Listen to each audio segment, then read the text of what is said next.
మన దేశంలో సుప్రసిద్ధమైన అత్యంత పవిత్ర పుణ్యక్షేత్రాలుగా పరిగణిస్తున్న ద్వాదశ జ్యోతిర్లింగాల్లో తొమ్మిదవది వైద్యనాథేశ్వర జ్యోతిర్లింగం. ఈ వైద్యనాథేశ్వర క్షేత్రం గురించి కొంత వివాదం ఉంది. మహారాష్ట్రలోని పర్లీ వైద్యనాథ క్షేత్రంలోని శివలింగమే జ్యోతిర్లింగమని ఈ ప్రాంతం వారి విశ్వాసం. అయితే బీహార్, ప్రస్తుతం జార్ఖండ్ రాష్ట్రం, జస్దిక్ అనే రైల్వే స్టేషన్‌కి 6 కిలోమీటర్ల దూరంలో ఉన్న వైద్యనాథ క్షేత్రమే అసలైన వైద్యనాథ జ్యోతిర్లింగ క్షేత్రమని బీహార్ పరిసర ప్రాంతాల వారి నమ్మకం. బీహార్‌లోని ఈ క్షేత్రం హౌరా, పాట్నాల మధ్యలో ఉంది. హౌరా నుండి జందిక్ రైల్వే స్టేషన్‌కి 321 కిలోమీటర్ల దూరంలో ఉంది. పాట్నా నుండి ఇక్కడికి 221 కిలోమీటర్ల దూరం. చాలామంది మహారాష్ట్రలోని వైద్యనాథ క్షేత్రమే జ్యోతిర్లింగ క్షేత్రమని విశ్వసిస్తున్న వల్ల ఈ వ్యాసంలో ఈ క్షేత్రం గురించి ముందుగా వివరిస్తున్నాం. వైద్యనాథేశ్వర జ్యోతిర్లింగాన్ని దర్శించి స్పర్శించినంతనే దీర్ఘకాల వ్యాధులు నయమవుతాయని భక్తులు విశ్వసిస్తారు. భక్తుల పట్ల వైద్యునిగా వ్యవహరించి వారి వ్యాధులను రూపుమాపే శక్తి ఈ జ్యోతిర్లింగానికి ఉండటం వల్ల ఈ లింగానికి వైద్యనాథేశ్వరుడు అనే సార్థక నామధేయం ఉంది. పర్లీ వైద్యనాథ్ చేరుకోవడానికి బస్సు మరియు రైలు మార్గాలు ఉన్నాయి. ఔరంగాబాద్ నుండి పర్లీ వైద్యనాథ్‌కు 230 కిలోమీటర్లు, మహారాష్ట్రలోని నాగనాథ్ నుండి వైద్యనాథ్‌కు 109 కిలోమీటర్లు. ప్రాచీన కాలంలో కూడా ఈ పుణ్యక్షేత్రం ప్రసిద్ధి చెందిన పట్టణం. వైజయంతి, జయంతి, కాంతాపురి అనే పేర్లతో వివిధ కాలాల్లో ఈ క్షేత్రం ప్రసిద్ధి చెందింది. ఈ క్షేత్రం అపూర్వ కాశీ అనే బిరుదుతో కూడా ప్రసిద్ధి చెందింది. ఇక్కడ జ్యోతిర్లింగానికి సంబంధించిన ఒక కథ ఉంది. లంకాపురి రాజైన రావణాసురుడు ఒకసారి శివానుగ్రహం కోసం ఘోర తపస్సు చేశాడట. ఎంత తపస్సు చేసినా శివానుగ్రహం కలగకపోవటం వల్ల తన 10 తలలను శివుడికి అర్పించడానికి నిర్ణయించుకున్నాడు. ఒక తల తర్వాత ఇంకొక తలను నరికి శివార్పణం చేస్తాడు. అయినా శివుడు అనుగ్రహించకపోవడంతో 10వ తలను కూడా ఖండించి శివార్పణ చేయడానికి సంసిద్ధుడవుతాడు. అప్పుడు శివుడు రావణాసురుడికి ప్రత్యక్షమై వరం కోరుకోమంటాడు. రావణాసురుడు పరమేశ్వరునికి నమస్కరించి, శివ, నీ భక్తుడు లంకలో, నీవు కైలాసంలో ఉండటం సమంజసం కాదు. నీవు కూడా కైలాసం వదిలి లంకలో ఉండమని కోరతాడు.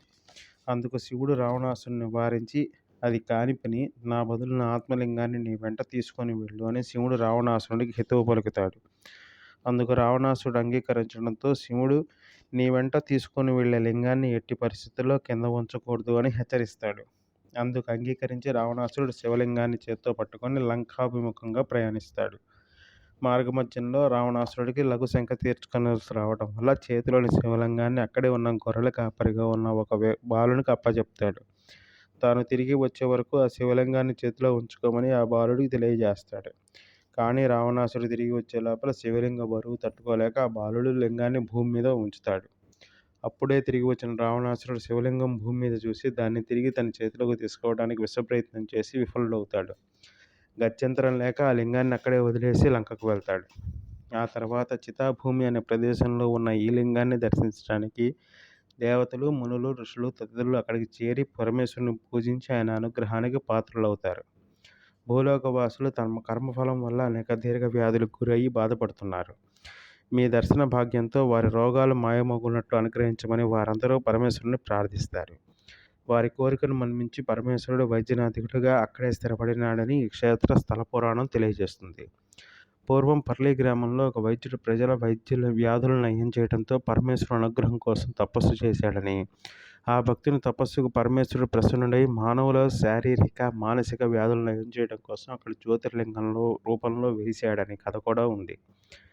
వైద్యనాథ పరిసర ప్రాంతంలో ఆయుర్వేద మందులు తయారు చేయడానికి అవసరమైన మూలికలు విరివిగా లభిస్తాయి. అందువల్ల కూడా ఈ ప్రాంతానికి వైద్యనాథ్ అనే పేరు వచ్చిందంటారు. అల్పాయుష్కుడైన మార్కండేయుని మృత్యుపాశం నుండి శివుడు తప్పించి మార్కండేయుని చిరంజీవి చేసిన స్థలం ఈ పర్లీ వైద్యనాథే. మార్కండేయుడు చేసిన ఘోర తపస్సుకు పరమేశ్వరుడు మెచ్చి అతని మృత్యువు నుండి శాశ్వతంగా తప్పిస్తాడు. సత్యవంతుని సతీమణి సావిత్రి తన భర్తను శివానుగ్రహంతో బతికించిన పుణ్యక్షేత్రం కూడా ఇదే అంటారు. శైవులందరికీ అత్యంత పవిత్రమైన క్షేత్రం పర్లీ వైద్యనాథ జ్యోతిర్లింగ క్షేత్రం. ముఖ్యంగా వీరశైవులు, లింగాయతులు ఈ క్షేత్రాన్ని అత్యంత పవిత్రమైన క్షేత్రంగా భావించి ఇక్కడ తరచూ జ్యోతిర్లింగ దర్శనానికి వస్తారు. ఇక్కడ జ్యోతిర్లింగ దర్శనం ప్రాచీన శిల్పకళా నిలయం. విశాలమైన స్థలంలో ఈ మందిరం ఉంది. ఈ మందిరాన్ని 18వ శతాబ్దంలో ఇండోర్ నుంచి పరిపాలించిన హోల్కార్ మహారాణి అహల్యాదేవి పునరుద్ధరించింది. అనేక హిందూ దేవాలయాన్ని పునర్నిర్మించిన రాణి అహల్యాదేవికి వైద్యనాథ క్షేత్రం ఎంతో ప్రీతిపాత్రమైన క్షేత్రం. దేవాలయ ప్రాంగణంలో దేవాలయానికి ఆమె చేసిన సేవలకు చిహ్నంగా ఆమె శిలా విగ్రహం ఉంది. వైద్యనాథ్ జ్యోతిర్లింగం ఎత్తైన ప్రదేశంలో రాతితో కట్టబడింది. మందిరం 4 వైపులా బలమైన ఎత్తైన గోడలు ఉన్నాయి. మందిరం బయట ఓ పెద్ద దీపస్తంభం ఉంది. దేవాలయ నిర్మాణ ప్రత్యేకత వల్ల ఇక్కడ చైత్ర, ఆశ్వీజ మాసాలలో సూర్యోదయ సమయంలో సూర్యుని కిరణాలు నేరుగా శివలింగంపై పడతాయంటారు. దేవాలయం గర్భగుడి, దాని ముందు హాలు విశాలంగా ఉన్నాయి. హాలులో నుండే శివలింగాన్ని దర్శించుకోవచ్చు. వైద్యనాథ శివలింగం శాలిగ్రామ రూపంలో ఉంటుంది.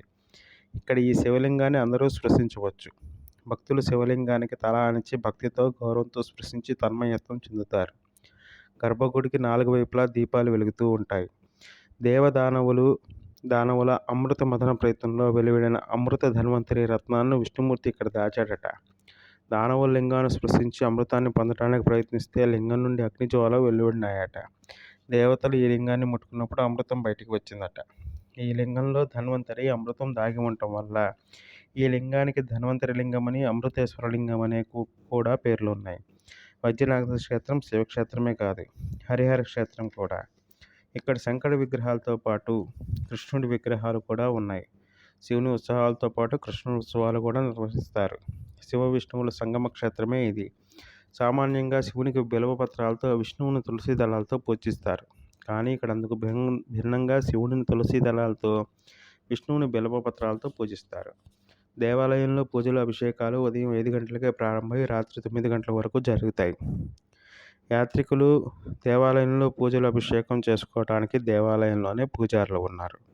ఇక్కడ అమ్మవారి పేరు జయదుర్గ త్రిపుర సుందరి. ఈమె స్థావరాన్ని అష్టాదశ శక్తి పీఠాల్లో ఒకటిగా ఇక్కడ భావిస్తారు. ఇక్కడ సతీదేవి హృదయం పడిందని స్థానికుల విశ్వాసం. వైద్యనాథ జ్యోతిర్లింగ దేవాలయం ప్రాంగణంలోనే అనేక చిన్న చిన్న దేవాలయాలు కూడా ఉన్నాయి. అందులో ముఖ్యమైనవి గణేష మందిరం, కాలారాం మందిర్, గోరారాం మందిర్, గోపీనాథ్ మందిర్, కాళరాత్రి దేవి మందిర్, శంకర్ మందిర్, శనీశ్వర మందిర్, బాలాజీ మందిర్ ముఖ్యమైనవి. ఇక్కడ సంవత్సరం పొడవునా అనేక ఉత్సవాలు జరుగుతున్నాయి. అన్ని శైవ క్షేత్రాల్లో మాదిరి ఇక్కడ కూడా శివరాత్రి చాలా ముఖ్యమైన ఉత్సవం. ఉగాది, విజయదశమి, శ్రావణ మాసం తదితర సందర్భాల్లో కూడా ఇక్కడ విశేష పూజా కార్యక్రమాలు జరుగుతాయి.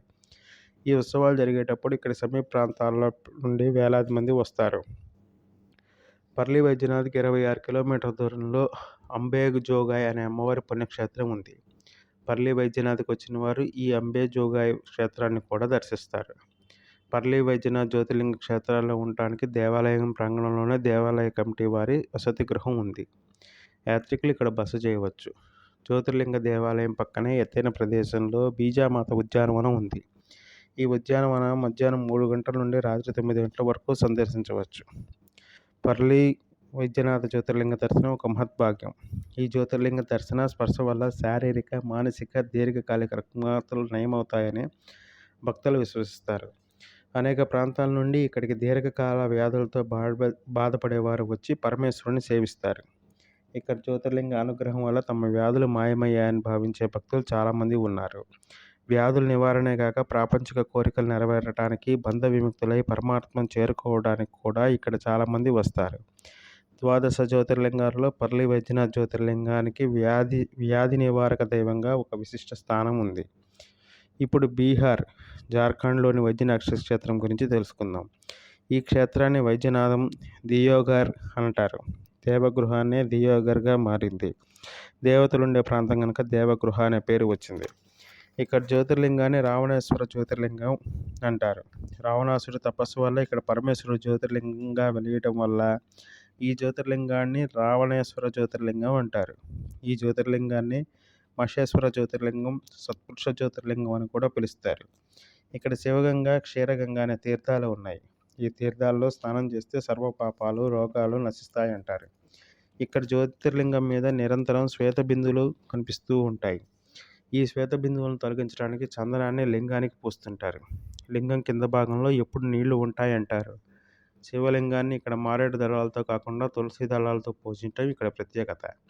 ఈ ఆలయ ప్రాంగణంలోని విష్ణుమూర్తిని బిల్వ దళాలతో పూజించడం ఇక్కడ ప్రత్యేకత. ఈ జ్యోతిర్లింగం ఒక మణి ఉందని దాన్ని చంద్రకాంతమణి అంటారని, దానిని కొన్ని ప్రత్యేక సందర్భాల్లో సందర్శకులకు చూపిస్తారు. ఇక్కడ జ్యోతిర్లింగం దేవాలయం ఉదయం 5 గంటల నుండి మధ్యాహ్నం 3 గంటల వరకు, మళ్ళీ సాయంత్రం 6 గంటల నుండి రాత్రి 9 గంటల వరకు తెరిచి ఉంచుతారు. ఇక్కడ జ్యోతిర్లింగాన్ని ప్రార్థించడం వల్ల రోగాలు నయమవుతాయని విశ్వాసంతో ఇక్కడికి అనారోగ్యంతో బాధపడుతున్న భక్తులు వచ్చి పరమేశ్వరుడిని పూజిస్తారు. పక్షవాతం మొదలైన శారీరక వ్యాధులే కాకుండా మానసిక రుగ్మతలకు కూడా ఇక్కడ జ్యోతిర్లింగాన్ని పూజించడం వల్ల నయమవుతుందని భక్తులు విశ్వసిస్తారు. ఈ క్షేత్రం అరణ్య ప్రాంతంలో ఉంది. ఇక్కడ అరణ్యంలో అనేక ఔషధ మూలికలు దొరుకుతాయి. ఈ క్షేత్రం శక్తిపీఠం కూడా. ఇక్కడ అన్నపూర్ణ దేవాలయం ఉంది. సతీదేవి హృదయం ఇక్కడే పడిందట. ఇక్కడ పరమేశ్వరుని, సతీదేవిని పూజిస్తే దాంపత్య సౌఖ్యం ఉంటుందని భక్తులు విశ్వసిస్తారు. ఇక్కడ ప్రత్యేకమైన ఆధ్యాత్మిక వాతావరణం వల్ల చాలామంది ఋషులు ఇక్కడ తపస్సు చేశారట. ఇక్కడ ధ్యానం చేస్తే ఆశించిన ఫలితాలు లభిస్తాయట. ధన్యవాదములు.